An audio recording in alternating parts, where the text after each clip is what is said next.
Rolling. Welcome to the Propaganda Report. This is Monica Perez with Brad Binkley. Hey, Binkley, how you doing? I'm good. How are you? Good.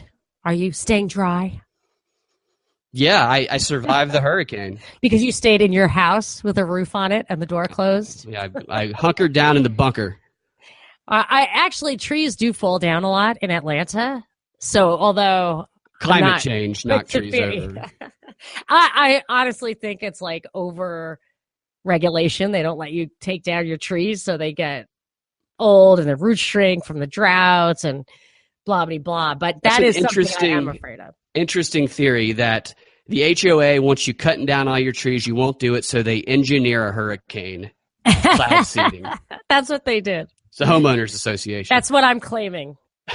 No, I'm just kidding. What I do want to tell people, though, is that I just posted on propagandareportdaily.com a really interesting interview of Ben Livingston. Alex Jones did it like 6 years ago. And sometimes I wonder about Alex Jones. So it took me a long time to actually go look at this interview. But it's very compelling. He talks about being able to create torrential downpours from rain, or being able to change the kind of shape, direction, or velocity of a hurricane so that basically the top blows off instead of it blowing out the bottom, just to be able to reduce the winds a little bit will make it from super damaging to really not that damaging. And it's a very interesting interview. I highly recommend watching it all the way to the end. Yeah, I want to clarify, too, because we have had some comments and tweets about hurricanes and the ability to manufacture them. For me, I'm not saying that Hurricane Irma or Harvey was manufactured out of thin air. Or even really controlled. Some people say it's controlled. I have no idea. I just know that what this guy's talking about is they can influence it. They do. Weather modification is real. It happens. And that's what I'm exactly. If something's out there, they can influence it. They can affect it. Stuff like that. Not just snapping their fingers and bam, hurricane comes. That's not what I was. No, I absolutely do not think. I have no reason to think that they can control the direction of a gigantic hurricane or create it from thin air. I do think what this guy is saying is probably true, where they can make heavier rains or make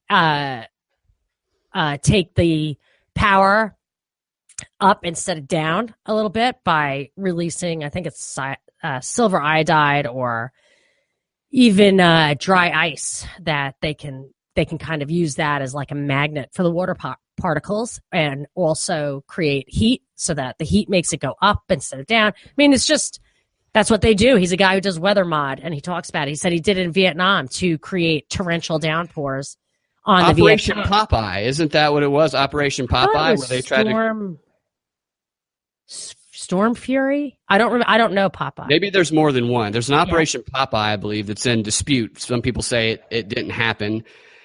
But, if there was a weather modification program where they were trying to drown out the Viet Cong by, facilitating the monsoon season, then they're going to tell us if that operation did not exist. But there is an operation where they apparently were trying to do just that. And maybe there was another one as well. This guy said he was the guy who did it. Wow, that's definitely Vietnam. Interesting. Yeah, and so like he had pictures. He's like, this is the first cloud I ever seen it. It created 14 inches of rain on the Viet Cong and washed out a bridge that we couldn't even bomb out.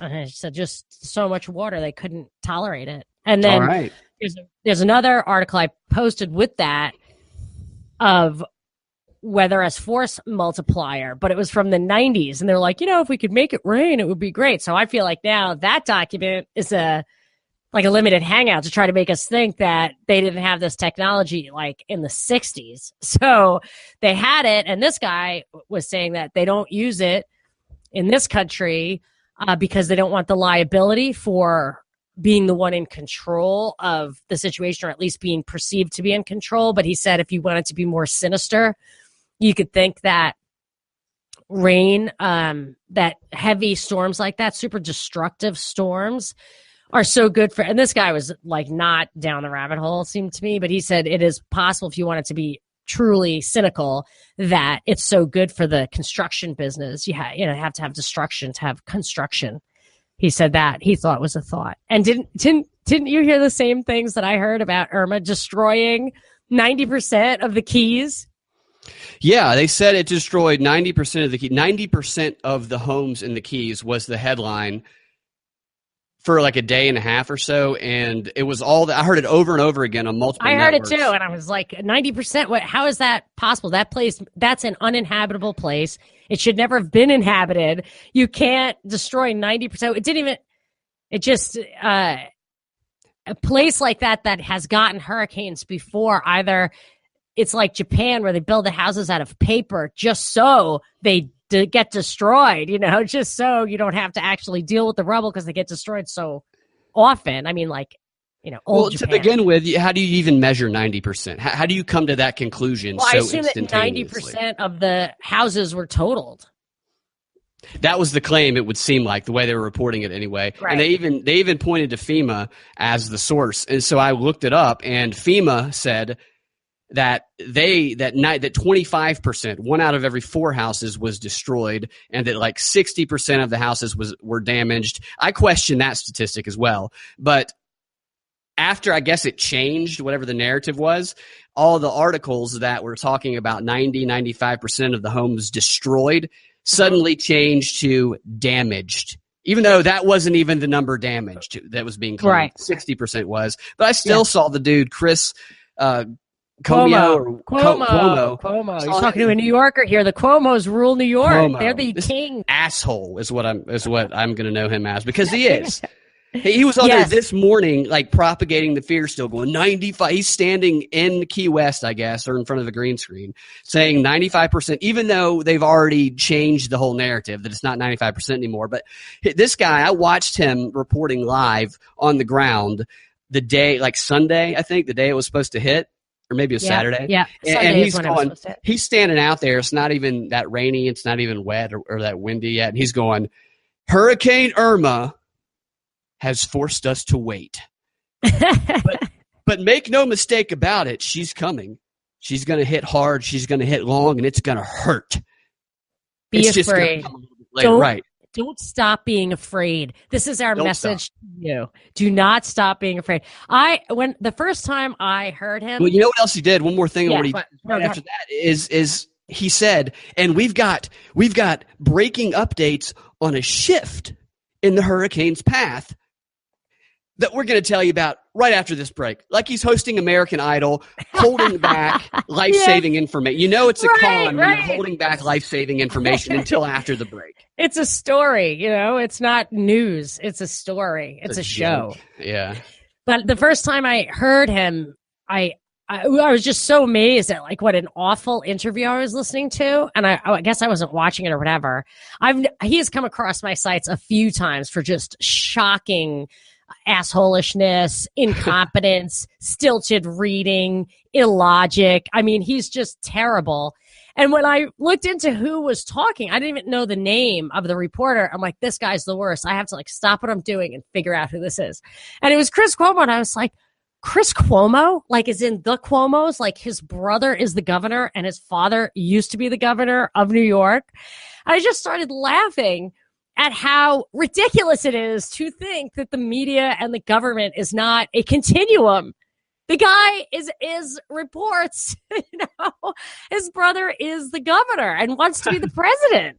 And we're supposed to believe that this guy doesn't have the government's interest at heart, that he's not going to say.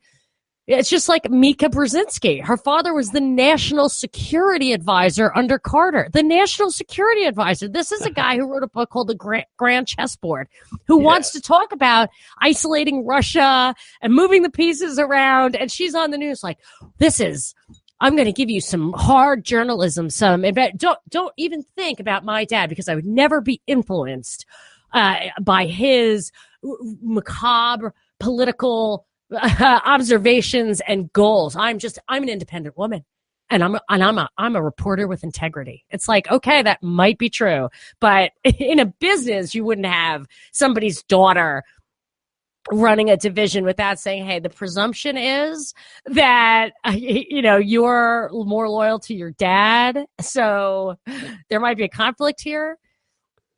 And even if you think you can look past her father's influence on her, she sleeps with Joe Scarborough. That's enough right there there's a to dead kick her off in my office. Yeah, Joe, there's a dead intern in the office. Scarborough is her. That was your nickname for him. I love that. I mean, this guy is the moral, that's true too. Yeah. He's on there every morning, like holding Trump to the fire when it comes to, morality. The guy who has a dead intern show up in his office and nobody really ever figures out what happened. It's not funny.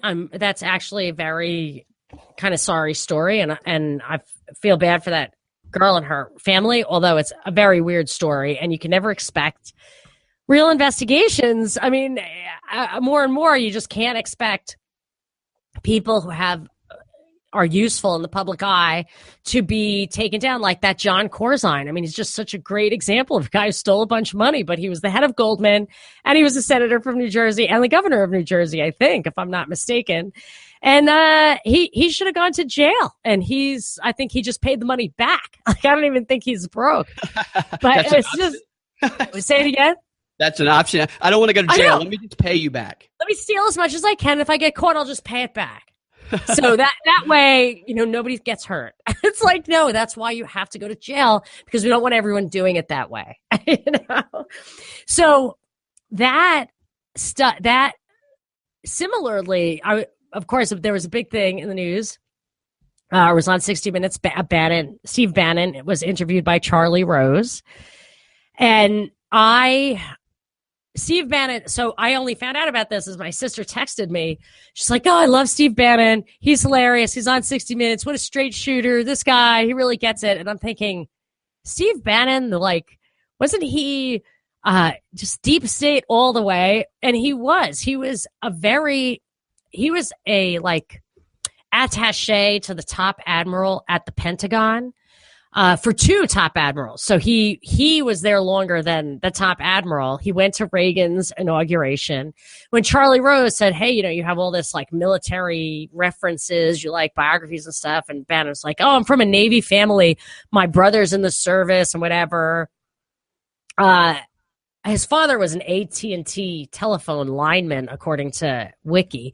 But Bannon himself was super important in the Navy, and and then he went into the media. He was in Goldman for a while as investment banker. He went to the media, ended up at the White House. And when I was looking into this Watergate stuff and came upon that book, Silent Coup, they talked about how Bob Woodward I think it was the exact same role as Bannon. He was at the Pentagon. I think he might have been the naval attaché. I tried to look it up real quick, but I didn't see it handy. But he was, I think, allegedly Alexander Haig was the deep throat, and he had met him through briefing him at the Pentagon. This is Bob Woodward, the journalist, supposed, who brought down Richard Nixon. So that guy went basically straight from the Pentagon to the media. So did Bannon. I mean, these guys are operatives. They're operatives, and they basically are maneuvering people in and out of the White House. It's pretty amazing. It's amazing that people don't see through that Bannon, people are like, Steve Bannon for president. That might end up being a possibility at some point, the way he's built a following with this populist meme that he's been promoting. What he was saying in that interview, though, was, I mean, if you listen to him, and like these CIA operatives, I don't know if he's a CIA operative, but I believe that he is some kind of intelligence asset or whatever. But this is the thing about them and politicians. And you and I have known one or two people like this personally, and it's so completely out of the realm of your normal interaction that it's hard to get your mind around, that they're these great liars, that they can like look you in the eye and tell a story that's just not true. So I don't want to call this guy a liar, but what I feel like, I was thinking maybe he's telling the truth. He seems like he's telling the truth. But when he's saying things I don't want to make Trump people mad. I'm sure Trump has a high IQ, but for him to say, you know, he has such a profound understanding of China. He's always, you know, like Lou Dobbs, he just really gets China. And he always has. He's just so, you know, he started studying Carl Jung. And he really had this populist, he calls it popularist. And we had a little bit of a back and forth about that, you know, and he's just saying, he just has this, he's the greatest orator since William Jennings Bryan. And it's just because he connects to people on this visceral vernacular level. And this is just Trump, a very powerful person. And I joined later, you know, it's like, he said I was reading in the New York Times that he was down in the polls. So I picked up the phone. I called, guy, invested in Breitbart, Robert Mercer. And I said, you know, would you consider supporting Trump? And, you know, he's a big Ted Cruz guy. And so he's telling this story, this narrative that Breitbart's, that Bannon's sitting in his kitchen, you know, and these thoughts are emerging organically. So he actually says that. It's like, I was sitting in my kitchen with my coffee at my kitchen table. Bloodshot alcohol. Reading. That's true. There are some crazy stories that come out about his social life, let's say. So he's sitting at the table reading the New York Times, and just these thoughts are bubbling up in his head about, you know, maybe I should help this guy Trump out. And then just incidentally, some years before in 2010, they'd had a meeting, and he suggested to Trump he should write a book, you know, laying out policy. And I just didn't talk to him again for 6 years. It just, the story. That moment right there, I heard that. I saw that part. I saw about half the interview. He couldn't remember the name of the book. He kept saying, I think it's called, you know, something. And I think the subtitle's Make America Great Again, something like that. Of course he knows the title. It's just weird. Because you know what I wrote down in my notes? Who was the ghostwriter for that book? Because it was probably Bannon or one of his guys. Oh, I'm sure it was. You know, and that's the thing, is that I realize, I feel like this interview, the whole thing was it's just putting the pieces together for the legacy. So this happens to me. You talk to guys, young, earnest people who think they know what's going on. Like, I'll go to some event, and there are other people who like think of themselves as politically savvy, but young. And you'll talk to them, and they'll try to explain to you what's going on, you know, and you're like, yeah, I get it. Like, no, you don't understand. Trump's actually smarter than you think. Like Bannon said, when you talk to him, he really understood China a lot. So that stuff comes from Trump, not Bannon. You know what I mean?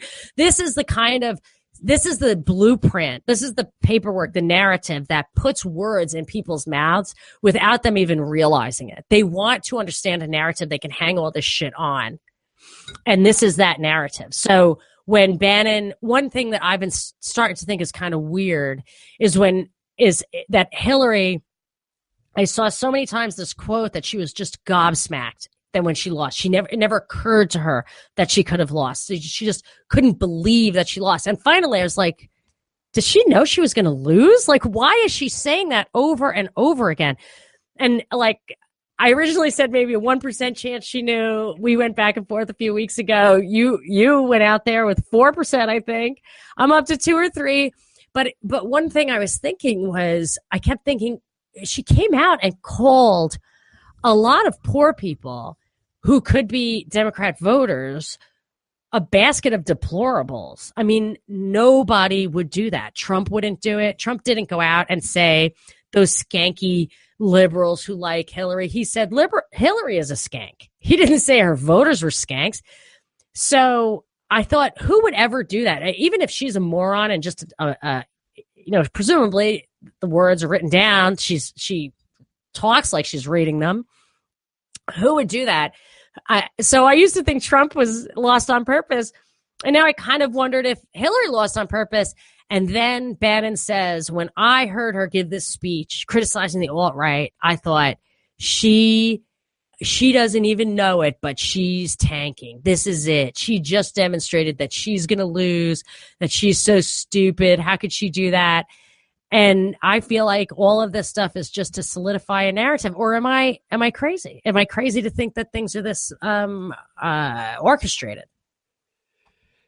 I think things are orchestrated. I don't at all doubt that. It's tough to tell. I think there's competing forces among the elites. I think that they might at times work together to manipulate the public. But what you just specifically said about the basket of deplorables, that, in my opinion, was the establishing of this broadening definition of what hate is. So that basket that she established, I think it was back in August of 2016, has been the basket that ever since then they've been throwing white nationalists, alt-right, Nazis, anybody who disagrees with a narrative gets slapped with some label that ends up in that basket that can then be marginalized and can be silenced either by the tech companies, as we talked about, or through government intervention. We played those clips last week from Indivisible where they even talked about we're not just focusing on the Confederate statues, we're focusing on everybody. So everybody who's a white nationalist. So that was the beginning of creating a basket that everybody who's going to be silenced is going to be put into. I totally agree with that. And I furthermore would say that was being done. I think a caller on the show said this, that was being done in that way at that time for whether she won or not. Like this particular divisiveness. Absolutely. And I remember a couple of months before that, I saw that movie Hell or High Water, and I came and told you about it and said that this was before the basket of deplorables thing. They were setting up the white trash as the despised minority. Like there was going to be a change, and that was what was going on. So yeah, I agree that thing was orchestrated, and the main purpose, I would agree, is to set this up. But he said something about the Billy Bush story that I thought of you, because you said, can I tell you this, or did you want to add to the basket thing? No, go ahead. Okay. You said that you think that they released it on themselves. And I now listening to him, I agree with you. And I'll tell you what he said. He said, Billy Bush Saturday, Billy Bush weekend. That's what he kept referring to it as. He said that that day that it all came out, Trump called everybody in a room and went around the room and said, are you in or you out? You're with me, you're against me, or whatever. And Reince Priebus said, you need to resign immediately, blah, blah, blah. And he went around the room and he ended with Bannon, who said, there's 100% chance you're going to win this election. And Trump was like, right on. And we went and we did a debate and blah, blah, blah. He said what the Billy Bush event actually did, he said what it actually showed, people were freaking out, but what it actually showed was two things. Trump does not scare or choke. He said, so he really came out ahead because he went to the debate and he didn't take any crap. And as a matter of fact, we had already set a trap and we were waiting for them to walk into it. And this was the perfect opportunity. That's when I trotted out Bill Clinton's women. So that was, we one-upped them right then and there that very weekend. And then he said it also showed that the mainstream media was across the board viciously out to get him, even Fox. I don't think he said even Fox at that point. It was somewhere else where he said even Fox.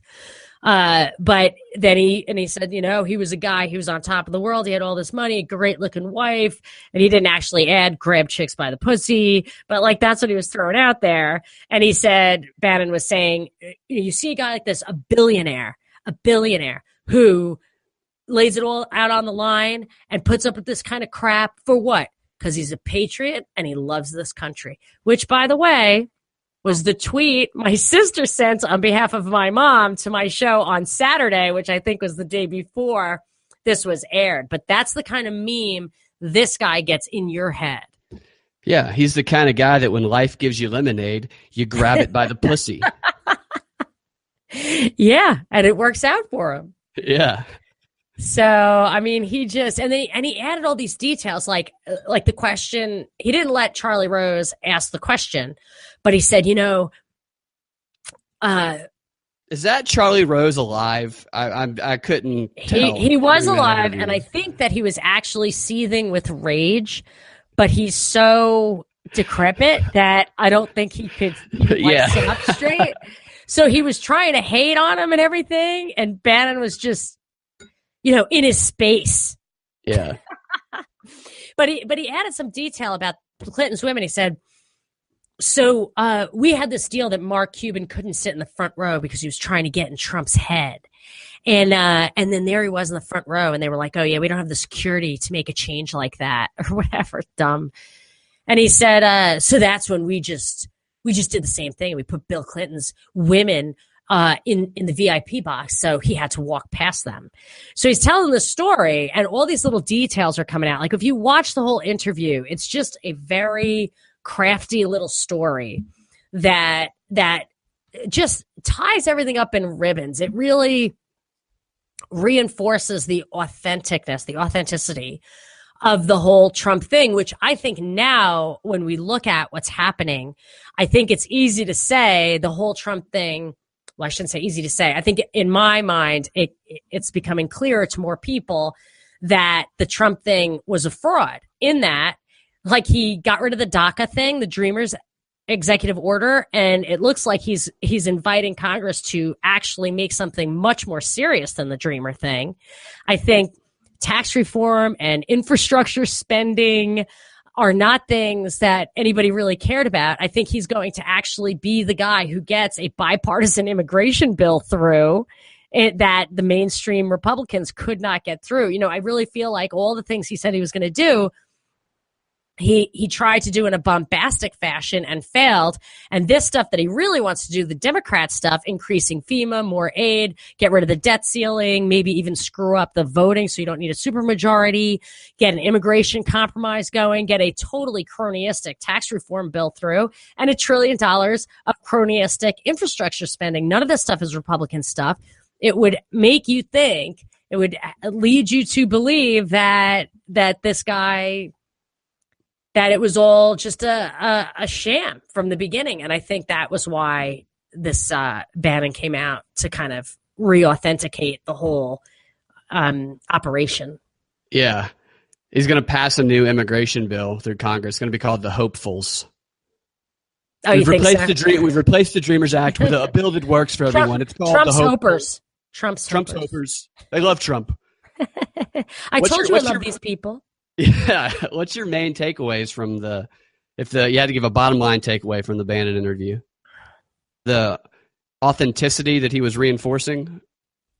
I think the number one goal there was to make it look like, and it may even have been true, but to make it look like that the battles that we see are really the battles. So the battles between the Democrats and the Republicans and the battles within the Republican Party that you thought you understood are really the ones you need to watch. Interesting. Yeah, that'd be a great, that's a good way to keep people focused on those surface level conflicts without kind of looking what's deeper behind the curtain. People should know. Trusting the media. Because that's what the media is reporting. Keep trusting the media because that is what the media is reporting. Exactly. Bannon, people should know that Bannon years ago declared he openly declared a propaganda war that he was going to carry out on the left. So he is a propagandist. I mean, everybody in the media is a propagandist to a certain extent, whether you agree with his ultimate ends or not, because even people who we favor use propaganda for the purpose of grabbing attention. So whether people agree with his ends or they don't, it is important to know that he is he's acknowledged that he is a propagandist. So asking questions about his actions it should be done whether you like him or not. And if you look at his career, it's kind of interesting. So he started this military intelligence position. He went to Georgetown, went to Harvard. He worked at Goldman in M&A, mergers and acquisitions for media. Actually, I think he left as a VP, which really isn't actually that high ranking. And then he started his own investment banking kind of media thing, made movies out in Hollywood, whatever, sold it. And when he sold it, Seinfeld was in its third season. And instead of getting like all cash or whatever, some of what he got was royalties from Seinfeld. He still gets royalties from it. Right. I mean, how the hell do you negotiate that deal? Who at Seinfeld is giving that up to some guy? You know what I mean? There's no way his investment bank, I don't care what, an investment bank is a bunch of people in a room. It really is. So there's just no chance. I don't know. I mean, maybe it had some really great team and strong contracts. I don't know, but it just seems so crazy that this guy got Seinfeld money. And that way he can just, it's kind of like Obama's book. It's just like this guy makes millions of dollars every year for one or two books. I feel like if other people are buying those books, like George Soros is buying the books. So there's a way to get them the money. Exactly. Yeah. To keep their operations going. It's not even like payoff. It's like salary. It's like you can go out and be this kind of versatile operator. Even George Soros, I think, has the money, that the money is there for the operation. It's not an afterthought. Like they get the guys, the big tech guys. I really think it's true for all of them. Omidyar, Zuckerberg, Jobs, Gates, Peter Thiel. Like I think these guys, it's a give and take kind of dance along the way to find the right guy who's going to be able to do it all, the tech stuff and then the operative stuff later. But they all end up being important operators in and the Google guys in the world picture. Omidyar was behind the Ukrainian coup. You have Zuckerberg with all this. He's talking about the Russian investigation. He's obviously a big part of the surveillance state. Peter Thiel is on the Bilderberg steering committee and was a heavy donor to Ron Paul's campaign. I mean, that guy, hopefully hopefully the Ron Paul guys were not in on it too, or Ron Paul himself. I don't think so. Peter Thiel. I've mentioned this before. He also is funding some research into using the blood of the young to re-energize or a fountain of youth, so to speak, for older people. That's so gross. That was on Silicon Valley, like that hilarious comedy. They do that, I think. Maybe it's predictive programming. They put that stuff out there. That's been the claim that the Queen of England's been doing that for centuries. Oh, is she supposedly centuries old or just different ones? Some people think she's like 400 years old. Others say that all of the queens have been doing it. That is the reason that they say that they have found like the bones of children on the Queen's manor. I don't know the validity behind all of that, but I remember the first time I stumbled upon that stuff about like drinking baby's blood and rituals and human hunting parties and all this kind of stuff. It's like, okay, like, you lose me there. You lose me. I don't get, there's a few things I just don't believe. Right. Then there's a crazy interview with this woman. It's she's like heaving in sobs for hours talking about how she was one of these children in Belgium. I've posted it many times, this video. It's so, so awful. I think it's on my website, monicaperezshow.com. And I wonder. After the Jimmy Savile thing, he had Jimmy Savile is the guy who was friend to the Queen, friend to the Prince, advisor to the Prince, Jimmy Savile.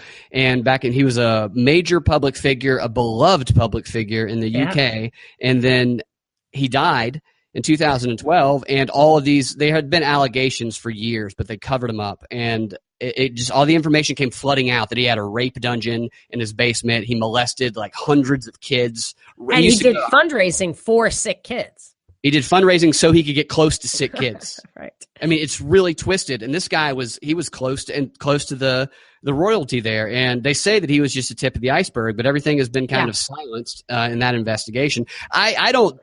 It would not surprise me if that type of behavior when it comes to using the blood of the young has been going on for centuries, because people in the olden times didn't live by the same standards that we do now. There are people that had these cultural beliefs that were just, to us, seem just kind of insane, but it wouldn't surprise me if some of those have been passed along to elites. They create the idea is this occultism is when it's this there's power in the ritual. I don't know if they think there's actually power in the blood, but one of the things this chick was saying was that if you couldn't, like, they'd stand around in a circle, and if you couldn't rape the girl, they killed you. So that compromising people. Right? The idea would be if you could and they all saw you, you were one of them. Yeah. But if you couldn't, you were never going to be one of them. The Bolshevik book that I read about the strategies and tactics they use, they talk about, they didn't obviously say that kind of a specific instance, but they say that one of the things that they do is they test people who are going to be kind of their soldiers, and they test to see how far they'll go. They get compromising, they put them in compromising situations to see what they're willing to do. So they do this kind of stuff in order to get control over people. Yes, and to test them and all that. So I don't even know if it's for purposes of actual magic with a K, like they really think that it makes them stronger, or if it's this network effect, or if there's something to baby's blood making you younger. I guess we gotta wait to hear what Peter Thiel says. Yeah, but I've seen a lot of themes of that on television kind of lately. So it's one of those cultural themes that might be emerging to where maybe they try to, maybe there's some science behind it. Who knows? Yeah, to normalize it. One other thing that Bannon said just before we move on is that Sherrod Brown, he said that she would have given the Republicans a run for the money if she had been on the ticket as vice president or whatever. So I think that was a big ad for Sherrod. Who is Brown. that? I don't know. First of all, I always thought it was Sherrod. Let me look. I mean, I guess she's a congresswoman. Sherrod Brown, senator for Ohio. So I guess she is a U.S. senator. Oh my gosh, it's like a male. I thought it was a female. Like it shows you what the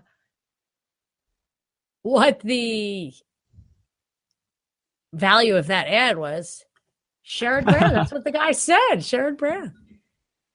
Well, so looking out for that guy. Oh, really? Yeah, it's a white guy. I don't get it. His name really throws you through a loop, doesn't it? Really it's like, it's a woman. No, it's a black guy. It's a white guy? Right. He's a Democrat. Anyway, so I guess I'm just thinking it's going to be him and Elizabeth Warren. Well, that'll be fun. Pocahontas. Hillary Clinton looking over their shoulder. I think she did her job. Her job was to get to run. I don't think anybody was ever going to make her president. Well, Hurricane Irma washed her ashore this past week, and she reemerged from the waves to promote her book. Yeah. Which it's interesting to me because whenever anybody talks about Donald Trump's book, it's, he didn't write it. He had a ghostwriter. He didn't write that. He's an idiot. But when Hillary's book comes out, it's, it was so profound. She revealed her soul. Nobody mentions that she didn't write her freaking book either. Definitely not. She probably wouldn't even talk to the guy who wrote it. She was probably like, don't waste my time.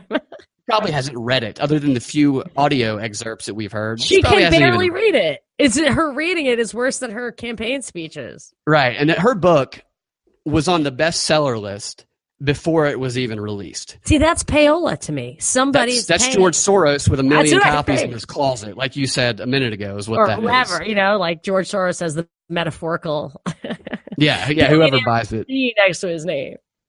So I want to play, because she's been making the rounds, and she is repeating her talking points that she's giving on these interviews are, verbatim what's coming from her book. So her book is her script, and she's repeating it over and over again on the various networks. And what she says is going to be repeated by progressives who follow her.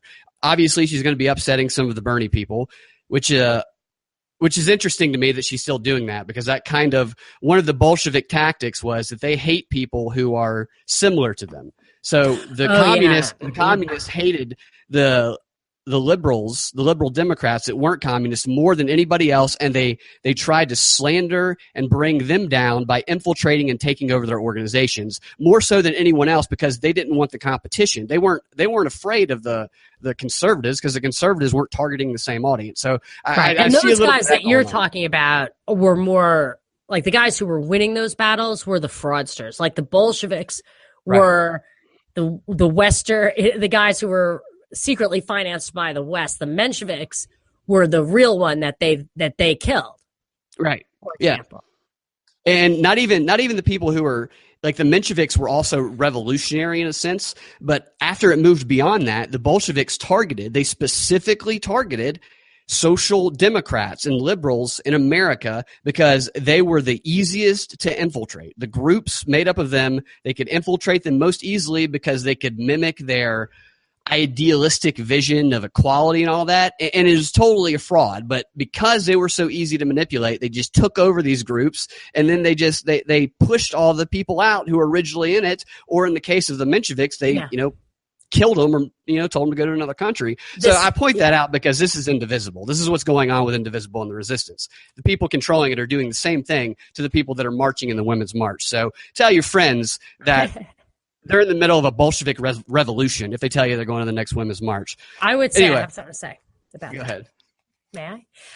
Go ahead. I would actually take it as a cautionary tale, something that I've observed or like thought of, but never really read a thesis on it or anything like that. But that it seems like these major revolutions have each one of them were hijacked. So the Mensheviks actually come in and topple the government, and they're the revolutionaries, actually kind of the startup entrepreneur.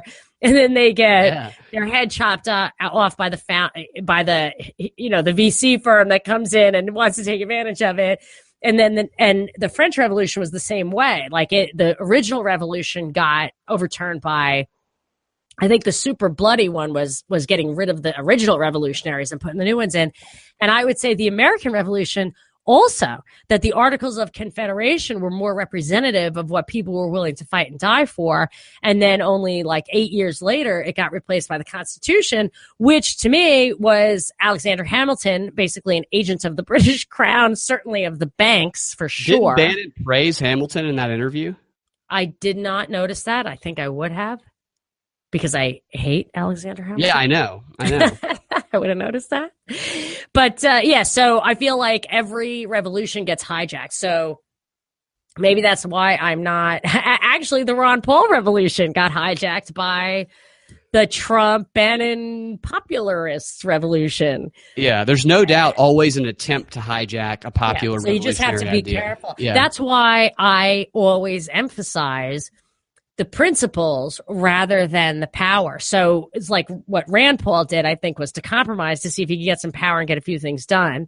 Or people who wanted the Ron Paul revolution went for Trump because he could actually get a revolution done, even though he was not going to usher in anything that you could predict or hang your hat on as a tried and true principle that would achieve your goals, which are presumably liberty, justice, and truth.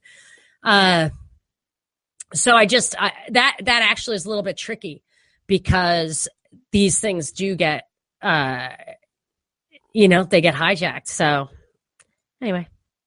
Yeah, they get hijacked, and the public that has been coerced into they get hijacked and they get created. That's one of the things. Sometimes if there's one there that's gaining power, then they hijack it. If they need to create one, they will create one out of thin air, and they will always do it in the name of democracy and equality. It's always going to be in the name of whatever value words trigger the most support in people at the time, which a lot of the times when it comes to the Bolsheviks in fact, it's always been, you read this book and you see the exact same talking points that Bernie Sanders is spouting right now. You read this book, you see the exact same slogans that people marching in the Women's March are carrying right now. So it's been pretty steady in the appeals they've made to the public, and they always target people who are feeling the most pain and feeling the most oppressive at the time, because those people, like we've talked about before, they feel like there's an immediate crisis going on. Like there's nothing else they can do until they take care of this crisis. And by focusing attention on that crisis, people don't look broadly to realize that they all have conflicting interests and that they're just kind of being manipulated based on hate and fear in the moment. And using those value words is how they unify those groups. We went on a little bit of a tangent there from the Hillary. I think Hillary's talking about Bernie in her book. So her book is out, and she's been promoting it. And I want to play a clip. We played this clip before, but I want to point out a couple of specific things that come from this clip, because I think they're important, because we're going to be hearing this a lot, especially tomorrow, because her book officially comes out tomorrow. Everybody should have a party, I'm sure. Just because people hate her so much, her book is going to get high sales, which is incredible to me. Just make yourself a hateable figure. People will buy your book because they want to make fun of it. Really? You think so? I do. I think so. I think people are going to buy it, because I was like, man, I need to buy that book. And I'm like, holy cow, I just said that. I want to read it for the propaganda purposes, but I've heard a lot of other people that are like conservative talk about how excited they are. No, I can't stand reading stuff like that. I have to force myself. I absolutely cannot watch CNN. I can barely even watch Fox, and I absolutely can hardly tolerate ever listening to a politician talk, much less paying for a book. I don't know. Well, the reason why I think that they've been playing audio clips from it and that there's already like an audio reading of it done by her is because people can't stand the sound of their voice and they will hate listen to it. It drives people it triggers people hearing these clips of her. The clips are the most poorly read things ever. I don't know why she would read it so poorly. Have somebody else read it. I think it's intentional. I think it's to drive people That's the mad. only thing that I have to agree. It seems like a lot of the stuff she does has to have the purpose of driving people away. It would seem so. You know what I mean? It would totally seem so. How could you get anywhere if you're that bass backwards in life? How could you get out the door in the morning if you don't understand the basics about how to say hello? Yeah. She's trained in these agitation tactics. She was trained at them with Saul Alinsky from a very early age. Yeah. So here's that clip. Sorry to trigger. It's going to trigger me, but here it is. This is not okay, I thought. It was the second presidential debate, and Donald Trump was looming behind me. 2 days before, the world heard him brag about groping women. Now we were on a small stage, and no matter where I walked, he followed me closely, staring at me, making faces. It was incredibly uncomfortable. He was literally breathing down my neck. My skin crawled. It was one of those moments where you wish you could hit pause and ask everyone watching, well, what would you do? Do you stay calm, keep smiling, and carry on as if he weren't repeatedly invading your space?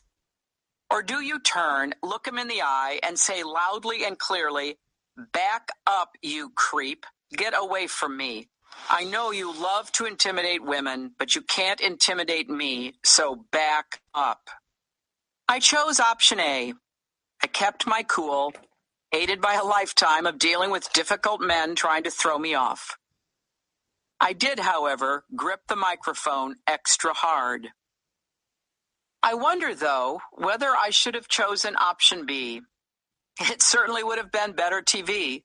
Maybe I have overlearned the lesson of staying calm, biting my tongue, digging my fingernails into a clenched fist, smiling all the while, determined to present a composed face to the world. Okay, I have two points about that clip, which to me is some of the biggest, one of the most textbook pieces of propaganda you're ever going to see. One, option B, hashtag option B.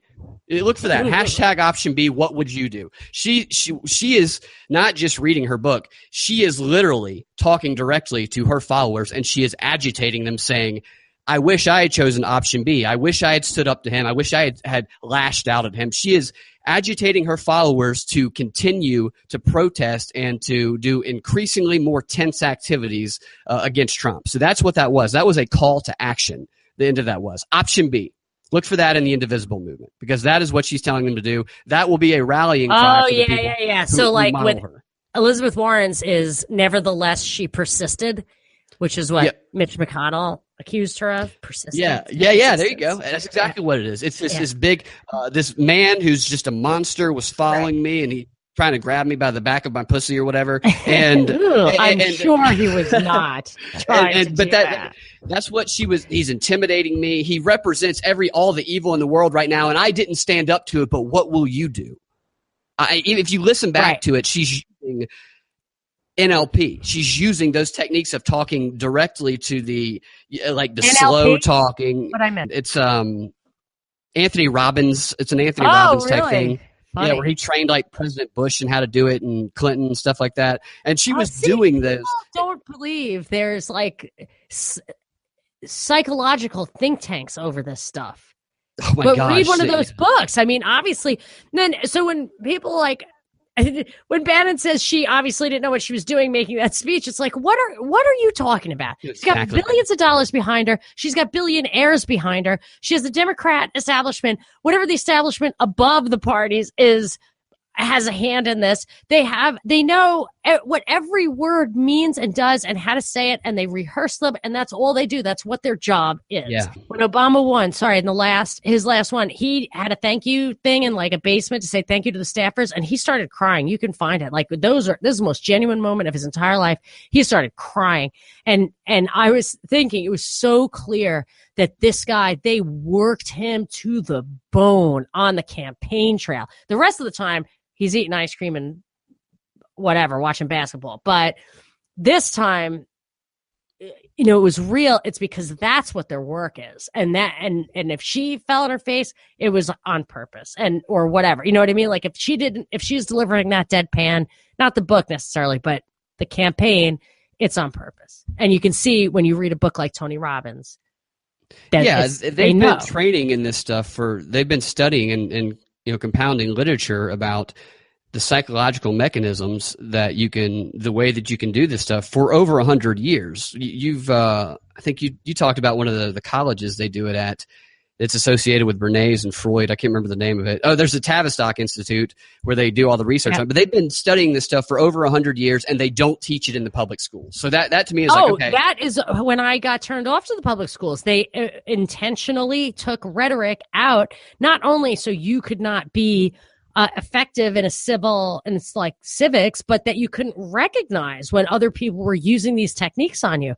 And in this thing by Bannon, in the interview, he says Trump's reading Carl Jung, that he's one of the greatest orators of all time, that he really knows what he's doing. And so Bannon is saying, which I don't know if it's true or not, whatever, but that Trump is doing the stuff. He didn't even really say he was a natural. He said he was doing it, like he was figuring it out. I mean, that's interesting. He's reading Carl Jung. I'm reading Carl Jung also. I thought he was going to say Mein Kampf because he did read Mein Kampf. Well, Mein Kampf, if you read it, I think many people will be surprised by its. Don't get me wrong; it's filled with racism. But a lot of the other stuff, I think a lot of people would be very, very surprised. I'm afraid to read it. I don't think I would have the stomach for it if I can't listen to politicians. No, I think you should read it because I think you'd be very, very, very surprised. But yeah, there's a lot of racism in it. I can't. According to his book, Hitler's book. Mm-hmm. And his book is propaganda, and his book was intended to spread his message. Yeah, all the books that all these guys write is propaganda. It was intended to spread his word, his theory to the masses, to mass produce it. He can only go to so many speaking events, so you mass produce a book so you can get the theory in the hands of as many people as possible. That's the idea. He even says that. Hitler even says that in his book. But according to him, and maybe he's lying because he knows that you can't just come out and be racist and win too many people over, but when you read the progression of his ideology, he hated the communists before he was an anti-Semite. He had never heard the word Jew, according to him, until he was like 15 years old. You read some of the stuff and you're like, that's interesting. Then he says something really racist and you're like, oh man, that was racist. And it makes you feel bad reading it. But it's interesting to read because seeing the mindset or at least what they're trying to propagate anyway behind these dictators and world leaders, kind of like Brzezinski and Hillary and Trump and all of them, it just gives you, in my opinion, an insight to the way that they try to deceive people, and also a little bit of where they come from, because there's always going to be a little bit of truth amongst the lies. Well, it has to be, or it wouldn't work. I mean, that's what people don't understand. If there's no truth in it, it doesn't fool anybody. And that's where you can even get to this art of ambiguity, where every dialectic that gets rolled out, the big picture stuff, is always has both on both sides, good and bad on both sides. It always has that. Yeah. That's why these stories are never cut and dried. Some guy got killed defending his own property because the DEA was trying to seize land and he wasn't a drug dealer. That happens all the time. You never see protests about it because there's no ambiguity there. The mainstream media only gives attention to the stuff that has both truth, good and bad on both sides. That's all. Yeah, That's the only thing that ever gets anywhere. In the case of Hitler, Hitler was a conspiracy theorist. He was absolutely a conspiracy theorist, according to his book. When you read his book, he was a hardcore conspiracy theorist. So in my opinion, that book right there, and it's emerged, it's been used in this way in the past year, is a way to marginalize anybody that you can label as a conspiracy theorist. You can say, oh, well, that was something that Hitler might have said. I read 2 quotes recently that it to be a conspiracy theorist, this was in the Wall Street Journal, Brett Stevens, I think, wrote it during the Trump campaign. He said to be a conspiracy theorist is de facto anti-Semitic because I didn't really get it, the complete conspiracy, COMPLEAT, is, I guess this, I don't know if he wrote about this, and I only discovered this Protocols of the Elders of Zion. I only ever even heard of that thing when the Wall Street Journal said that Tamerlan Tsarnaev had a copy of it. And it's this document from, I guess, 100 years ago, whatever, that says how, like, the Elders of Zion, Zionist Jews, got together and decided to take over the world. Now, some people say that it's a metaphor. Like, the problem with it is that it really reads like who would ever write that and then sign their own name to it. It looks like a setup. And that, like, if you look at who's the guy who wrote Behold a Pale Horse, it's in that. And it says that just replace Jews or Zionists, I forget what it says in the actual document, with Illuminati. That it's really so no matter where you go to figure out like we talk about, is it the British Empire? Is it the Rothschilds? Is it Israel? Is the Rothschild the British Empire? Is it the Illuminati? Like, anywhere you go, you can always, like, peel it one step further. I'll listen to one podcast and he'll have one interview, Our Interesting Times. One interview says absolutely it's the Zionist conspiracy, and the next guy will say absolutely it's the British Empire. The next guy will say absolutely it's the Vatican. And you're exactly right. That's what Hitler's book is. It's a lot of the same premises. He just says it was the Jewish people. And I should be clear, I don't believe that. I do not believe that stuff he says. It's crazy because reading somebody's book just for the purpose of historical purposes, you're so compelled to qualify that. But, like, that is what he does. He says the same stuff, and then he pins all the blame on Jewish people. I did not read it, but I wonder sometimes if that too is a dialectic. That's what I'm saying. That's my because another quote I saw was that from that era was to be, I think it was about Hitler being anti-communist. To be anti-communist was anti-Semitic. Because people would say that kind of went hand in hand. A lot of the revolutionaries, communist revolutionaries, I don't know, were Jewish, so that there was an interrelation. Maybe that's where it came from. I really don't know. There were.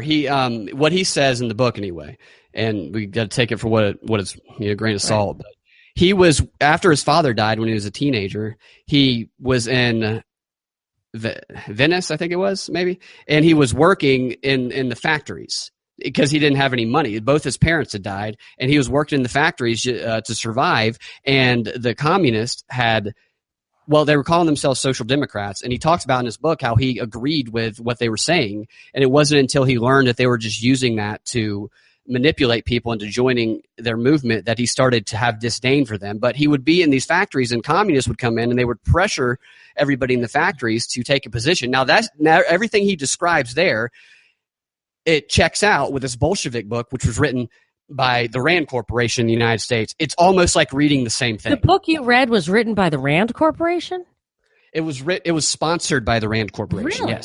Yes. And reading the description of Bolshevik activity and reading Hitler's description of Bolshevik activity when he was working in the factories, it's the same thing. It checks out. In like 10 pages later, he talks about it wasn't until later that he discovered that they were Jewish people. It's a bit of a jump to, because somebody's Jewish, to say that that's why. I think there's probably a lot. That's the thing about the dialectic, and it's still at play. See, that's weird about Yeah. this. It's so polarizing, and it's almost the way it plays out on the internet, on the alt-right thing, whatever, which is like Trump's stronghold, even though Trump is clearly pro-Israel. And in this article with Bannon, he was just emphasizing how pro-Israel he was. He's giving a speech at the Zionist Organization of America to introduce Sheldon Adelson and all this kind of stuff. But if you separate out that part and just look at some of the other alt-right stuff, it almost has that quality of like the truth porn hoax stuff, where it can be such a distraction. Like it's like, you know how like trying to figure out the truth of a false flag event, you just dive into that rabbit hole trying to decide the true, like who's really at the very, very top. Like, who cares? It doesn't matter. Just defend the Fourth Amendment. Right. You're not going to crack that code. And I feel like I didn't read Mein Kampf. I'm not fired up to have to read it. But wasn't that the whole thing, that it was a scapegoaty kind of thing, that the idea was to fire people up against a despised minority, just like it says in the report from Iron Mountain? I mean, isn't that was part of it? Yeah. So it's not even, it isn't, if you say this is propaganda, it's not even like it's more of a tool, and a very effective and dangerous tool. And like, that's the thing with the neo-Nazi stuff and the alt-right stuff and the Antifa stuff, and all this stuff just plays into emotion and identity and violence and all these things that take thought and principles and effectiveness, and future thinking out of it. That's why I hate the identity stuff. I don't care who's using it, the left or the right. See, now the right is using it. So used to be the right used it, right? And then the left reacted to it by using it, but acting like they were defending all identities, and then it got to where Hillary set it up, what we were talking about earlier, where you're defending all identities except white people, So then you let the white people pick up, and what is white? I don't mean white people. Like the neo-Nazis at Charlottesville, I think that thing seemed to me to be quite orchestrated, quite set up, quite, the cops stand down and the Antifa get violent, and, the whole thing seemed to have some qualities of the setup. So I don't even think there's a white identity that means anything. You know what meant something? The Liberty Movement meant something, because it had as its touchstone the foundational documents of this country. And that is what unites us. That's our culture. It's like as if we have our own ethnicity, and it has nothing to do with the color of our skin. It has to do with the fact that we're Americans. And I've actually started to think about, maybe one thing that I'm the last person to preach, but the one thing that we should consider thinking about as a focus is to try to just help people understand, young people who are new to this country, what it is that makes this country great, what made it great, what those foundational principles are, why they matter, why falling into this really, truly foreign dialectic of the socialist left, which is European, and now the nationalist right, which is also European, why that's unnatural to us and will doom us to failure. And it's why people want to come here, is because we still have the remnants of the prosperity that better principles led to. But anyway, so I just feel like that this thing really gets to me, because the racism, anti-Semitism, all this stuff that's used like dialectically is quite divisive. And then you got to watch what you're saying. You can't have an honest conversation, because people like freak out. Like when I said the thing about it's a slippery slope from the Civil Rights Act to drinking, sugary sodas or not smoking in a bar. The guy called me. He's like, "How dare you say that? Keep your mouth shut." And I was like, "Well, no, I was trying to make a point." And he was just like, they choose. No. Yeah, the language is very charged, and they choose it on purpose. They form it on purpose. There's another book, a couple of books I'm reading written by former CIA agents. I think one of them's called Spy the Lie. The other one's called Get the Truth. And they're really interesting books. But one of the things they talk about in there is the language selection when they're talking to people trying to get the truth out of them, where they have to avoid certain words because they don't want to trigger them into shutdown modes where they go into complete defense mechanism, and where they choose other words to create mind viruses and stuff like that gets them to ramble on and spit truth out. And all of that stuff relates to what they do in the media when they have these very crafted language, these words that they choose and they repeat over and over again. Another theme they talk about in those CIA books, which is also always related back to Hitler and Lenin and Stalin. You repeat it enough times and eventually people believe it as truth, whether or not there's actually any credible evidence to it, kind of like the Russia is dominating us theory. But they talk about that in the CIA book, and it's a very common tactic, this language, avoiding certain language, choosing certain language, forming new language that you can use as triggers to cause societal conflict. Well, this bigotry thing, I noticed that on Fox, like I said, I can't even listen to CNN. Fox is the most I can take. So I listened to it on Sirius, and more than once, numerous times for like a week or two, whenever it was in the news, they said over and over again the exact same thing, which was bigotry is the worst thing in the world right now. Is it not? Or bigotry is the worst thing you can do, or saying something racist is the worst thing you can do. And I'm sitting there thinking, raping a child is probably the worst thing you could do. But if you do that, you can be mayor of Seattle or mayor of any other. Mayor of any place, yeah. Really, I think it's a criterion. But the idea that bigotry is something you do is absolutely incorrect. So it's a thought, and maybe it's something you say, but it's not something you do. And if you're wrong, you will suffer the consequences, because you can't get from A to B to C if B is not on the route to C. So when you're outside society, or you're wrong, or you're stupid, or whatever, you will suffer the consequences. But by suggesting that a thought or a conversation, God forbid it be construed in a certain way, is the worst thing anyone could ever do, it really is meant to stifle your ability to go down certain paths. I'm not suggesting we go down paths of connecting. I'm an individualist. I don't care about the collective stuff. I'm not interested in that. I think it's a method of dividing us. By identifying you in some external way with a group, you lose your individuality. I am not for it. So I'm not saying I advocate bigoted thought. I don't.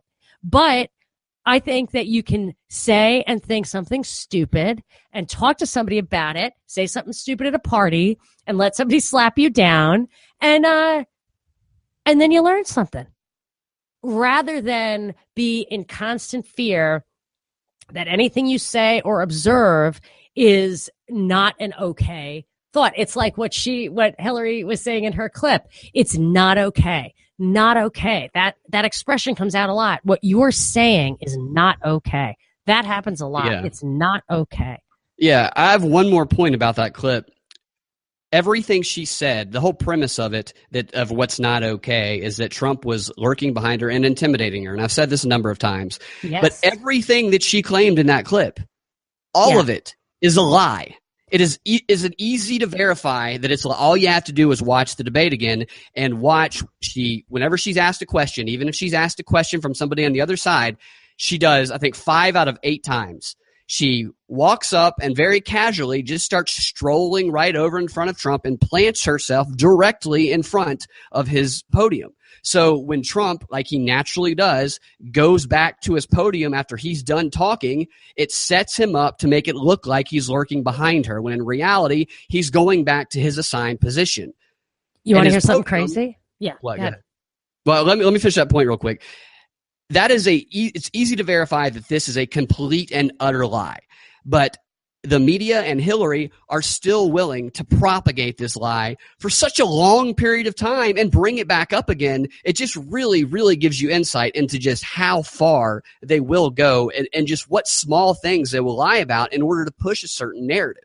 It's just, what else will they lie about, you know? So I agree with you. And I remember my mom had the same observation when she heard this clip, she called me and said, "Can you believe that? She put her butt in his face," which was she doesn't listen to our podcast. She listens to the WSB show. It was exactly what you had said. So my mom verifies that she's like average man. She's watching this. Bannon on the interview said, I think he referred to her book, and he said, yeah, Trump won that debate. He used that debate well. He intimidated her, whatever. That's when she really fell apart, and she even admits it in her book. I think he refers to her book in that sentence as well as some other ones. It's crazy. He completely validates that narrative. Completely. That's crazy because when you watch it, he's not intimidating her. See, that's the thing about the Bannon interview is that stuff like that you know is wrong. Yeah. It's like if you're so convincing, like his sketching out this narrative in the interview, you'll just love it. You want to love it, and then you're like, but that's absolutely wrong. So how can he say that with absolute certainty and it be wrong? You know, it makes you realize that this guy, right? He's what I think probably a lifetime actor. Okay, that's all I have on that clip. I do have another segment I want to go into. Do you have anything else? I don't think so. All right. I don't know what we're going to call this segment, but the first thing that popped into my mind is tech news, so we can kind of highlight emerging technology that continues to choke out society, you know, really erode our connection. So there is a lot of stuff right now that is going on with tech that you mentioned a couple before the show that were good at. Oh, the new Apple Watch, the face iPhone recognition technology. Yeah, so I'm standing around the water cooler. Everybody thinks I'm like the conspiracy theorist. I'm like, no, I'm the libertarian. But still, I look at the thing and I said, oh, the facial recognition. I said, you know what doxing is? Like, what? Doxing is when you find somebody, if you go to one of those protests and you out this person on social media, depending on which side of the aisle they're on. At the protest, I said, well, now the iPhone can help you do it. And of course, police cameras will do it. So don't expect to ever be able to exercise your First Amendment rights without it being recorded. Yeah, I think Jenny tweeted something at us about that a while ago. There were a few things that came out of various of the protests. But yeah, the iPhone thing. And I wondered if, and it's super expensive, so I feel like they're self-selecting. Like $1,000. Yeah, they want, if they make it statusy enough, people will self-select for it. You know what I mean? Like, I don't want one. I have an iPhone in my pocket. Doesn't matter. You know, I might as well brag. Hey, look at me get my face recognized on my new phone. You know? But it's like the RFID, whatever. People always talked about that, but I feel like they realized they were not going to get that done. So now that's where they can get your information off your credit card, right? With a computer I think they actually put one in your body, and they get your it's like a chip that they will load medical information onto, supposedly.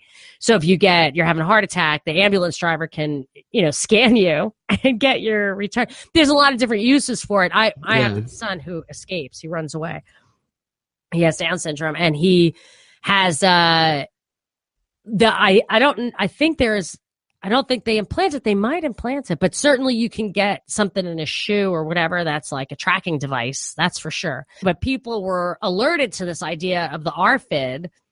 So I think that just the iWatch is just is a way to get people to, it doesn't matter if it's actually implanted, if you voluntarily put it on every single solitary day.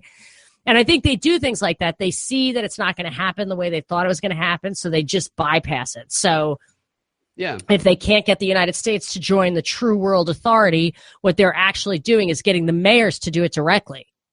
So the mayors are on these international organizations, Kasim Reed on top of the heap for sure. I just feel like the things that get people, like the TPP, people were freaking out about the Trans-Pacific Trade Partnership. I'm sure there's a backdoor to whatever's happening.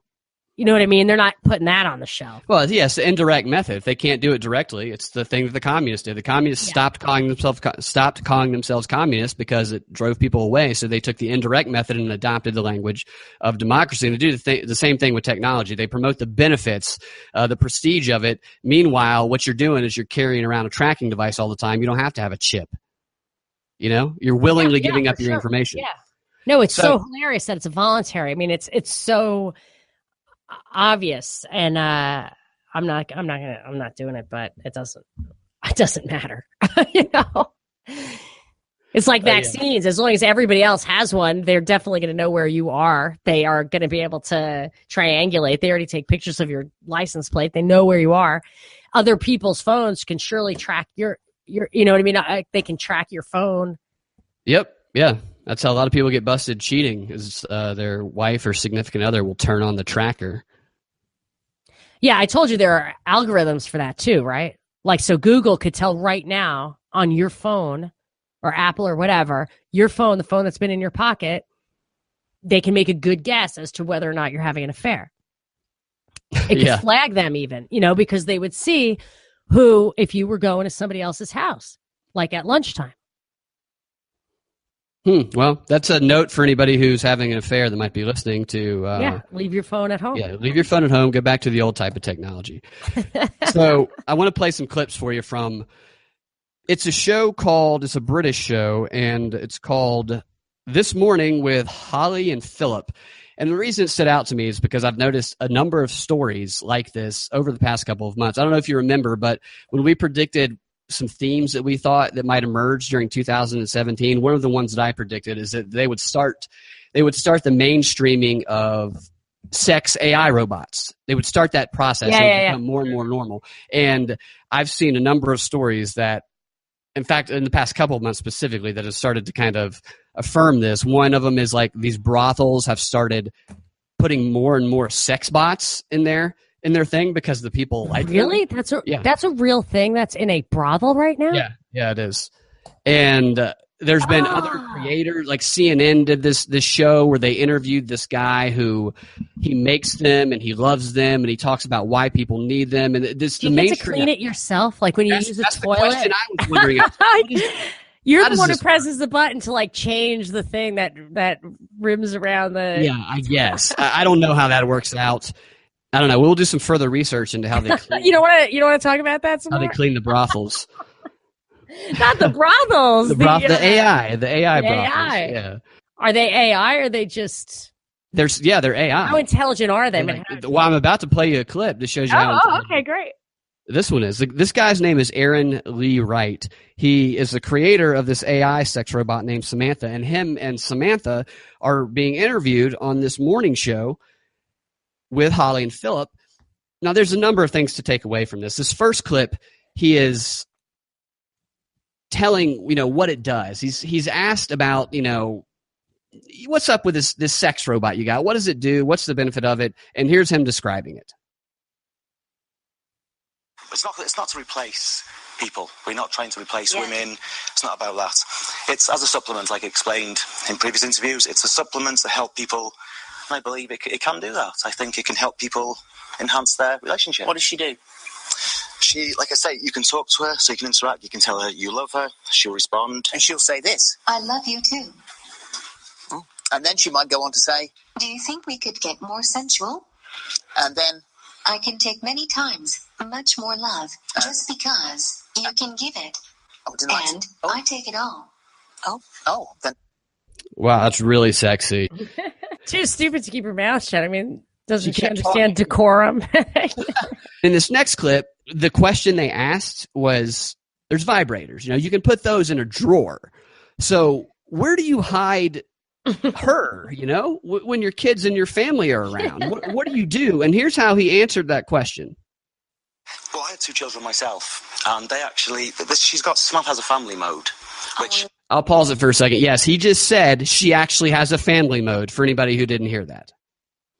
Here's the rest of the clip.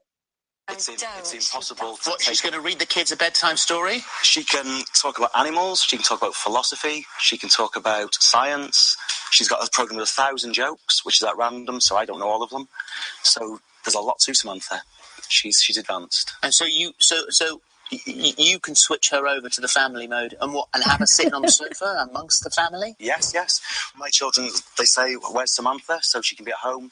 You just ask her, for example, tell me something about her. At some point, they're going to know. I mean, how old are they? They're young. 5 and 3. So they ask where she is?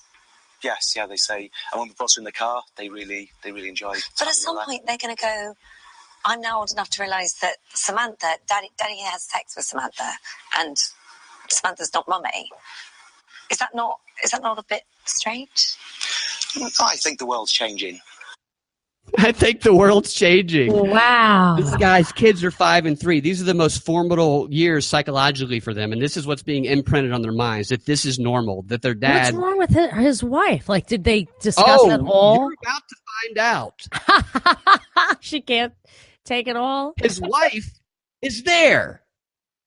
She's into it. Yes. Oh they have 3 ways. I don't know. Wait, why what are the you bringing malfunctions? this to me? Do I strike you as the kind of girl who wants to hear about this? No, well, there's a point to all of this that I'll tell you at the end of it. There's a very good point to all of this. One of them is the psychological development of children being around these AI robots that their parents are having 3 ways with. It's creating this normal habit of behavior. They're going to think it's normal. Basically, I'll go ahead and hit that point, is they're eroding people's ability to communicate and to have social interactions because it's, it causes anxiety when you think about we've talked fear. about that, how like porn is, I've heard about this and I think it's probably true. It's just ruining young, adolescents and stuff as they grow up with these electronics and they just have constant porn. They're really, I personally think it's like my kids are spoiled and they're never going to want to move out of my house. So I deliberately do not spoil them strictly to get them to always want to move out of my house. If you spoil them with this porn, they're not going to have the drive of like, I have to get a girlfriend. Let me think about how to get a girlfriend. You know what I mean? Yeah. I feel like, am I wrong? Am I reading? It's hard for me to understand adolescent male, but the thing you want to think about is you want to relate it to power, which is what I'm going to do, is if you can make everybody in society afraid to overcome the social anxieties that you have as a child, growing up as a teenager, the fear of rejection, developing the ability to communicate effectively, to communicate without having emotional outbursts, to be able to regulate your emotion and come to agreements with people and understand and empathize with people. I mean, that's a process when you're growing up that very few people are just born able to do that. Some people might have parents who are exceptional at it that enable them to, develop those skills at an early age. Politicians go to these special schools where they are learned how to communicate. They learned how to do these things so they can fake empathy and everything. Mm-hmm. And if you can get the rest of the society where they never learn, like if you're afraid of being rejected, interesting. Oh my God, you're afraid of being rejected as a kid. But why face that fear when you can just go interact with a sex robot or a family mode robot? Like, you don't ever have to face those fears. So you never develop those skills, which makes you easily controllable by the government or the politicians that did develop those skills. So you completely neutralize society. I was listening to, I like this conversation between Tim Kelly and Joe Atwill. I think it's Power and Principalities. I think it's called, this podcast. And Atwill thinks they are doing autism to kids on purpose. I discovered this thing. I've talked before about how the classical education, the trivium is grammar, logic, and rhetoric. And we talked about it earlier in this conversation. And modern education is just grammar and logic. So it's memorizing stuff and being able to think about things. But the rhetoric is the interaction, the influence, all that kind of stuff. With autism, he's saying it's on purpose because they can function intellectually and they can do roles and they don't really necessarily question it or get distracted by socializing or whatever. And this would play into that this is a way. I always thought the porn thing was about population reduction, that it's about the only sex that isn't okay is the sex between a man and a woman that results in children. Like everything else, anything goes. But that's the one thing they want to make sure. There's birth control, abortion, and all that kind of stuff. But if you think they're doing it to actually make society even weaker, that fits right into what I see as the overarching cultural subversion. When there's no incentive to overcome the fears that come with the social development of being able to interact in society, they're not going to. When they have an easy way to defer that to these AI robots, then when having to face a challenge of maybe bucking up to these elites, they've never ever had to do anything like that before, so they don't do it. So they will always cower in the face of that if this is the development process. And the only way to do it is experience and practice. Exactly. The only way. There's certain things you must do. You must learn the hard way. All right, well, here's his wife. She's not even in the interview area, right? In the interview, there's the two hosts, there's the guy, there's the robot next to him, and there's a psychologist who is just shocked and appalled the whole time of what this guy says. And she makes a good point that I'll play that one also. But the wife, in those rooms where they cut away, like on Jerry Springer, they'll say, so-and-so is in the back, and they'll cut to like an isolated room. That's where the wife is, right? That's how she's gotten relegated like Ron Paul in the garage in the SNL skit. And what's great about this clip is if you're watching it, during the middle of his wife's statement, it cuts back to him, and he puts his hand lovingly on the doll's leg, on her thigh, as his wife is talking. Oh, that makes me want to puke. Right. We'll see what other observation you have about his wife after you hear the clip. And your wife is over there. Are you happy with this? Yes, I am. Totally happy with having Samantha on your sofa with your kids around? Yes, completely. And why are you comfortable with it as a woman? We as women, I'm not be offense to have her around. Yeah. Or I'm not being, worried that she might be replacing. Yeah. No, not at all. She just someone there, as a family member. Why didn't you? Is he going to make a bloke for you? No, not at all. I'm not worried at all because I'm not repulsed by, Samantha. Yeah. She's actually helped us to enhance our relationship. Helped to enhance the relationship. Now she didn't talk about the three-way. Yeah, it's like Big Love with a robot. And that woman, when you're watching it, the first thing I thought is mail order bride. She sounds like mail order bride. Yeah. She's attractive. This guy is not, the most attractive. And I don't know if you're coming at somebody and saying, hey, guess what I do? I make sex bots. That's not also, I don't think that would be the most attractive thing either. Maybe it would intrigue. I have no idea. He's got an interesting, if this is, like you said, if this is what he's willing to put forth to the public, the stuff that he's not willing to tell the public about, my gosh, there's no telling. Maybe he's just a full-on exhibitionist, and his kids lets it all hang out. Oh, but his kids are going to be screwed up probably just genetically and, whatever he's bringing to the table to start out with. But to see the outward manifestations of what's going on inside his head, I don't know, man. But you know what? We shouldn't judge Samantha as a person. She is now. She's going to get rights. She's not a person. The therapist made a very good point that I didn't realize they were doing this. I saw it go into this. I didn't realize they were already doing it. But in Japan, they are making sex bots that are children. So whoa, I knew that was coming when they started doing this because I'm like, this is you're gonna be going to the store and then these people are gonna ask, well, do you have anything a little bit younger? Oh my gosh, that makes me physically ill. It puts children in danger. Right. It puts children in danger. Then the other argument that people have made in support of it is, or does it give takes them out of danger? No. Right. It promotes the behavior, what happens when the sex, you can't get somebody who can't afford a sex bot, somebody who loses his job, can no longer afford a sex bot, he's going to start, or it's not enough. Remember Triumph, the insult comic dog? Yeah. Did he not have a show? Is it him who used to eat I Can't Believe It's Not Poop? Oh, I don't know. A little tub of I Can't Believe It's Not Poop. But he just couldn't take it and he just had to eat poop. Real poop. Yeah. He just had to. Right. I do remember that. I see what you're saying. I see the relation. It doesn't really cure him of his poop habit. And it's not always good enough. Yeah, until he blows up, until he relapses. Like methadone. You can give them methadone all day long, and when, it's twisted, man. And this technology, it's only getting more advanced, and it's going to put these questions. It's really scaring me. Like, you're saying this stuff, and now I understand how most of the world walks around all day, because you're saying this, and I'm going, stop talking, stop. I don't want to hear this. You know what I'm saying? I'm not doing anything about it. It's definitely happening. I'm going to pretend it's not happening, and I'm not going to remember it. And the next time you tell me, I'm going to be like, really? again, because you probably told me about it before.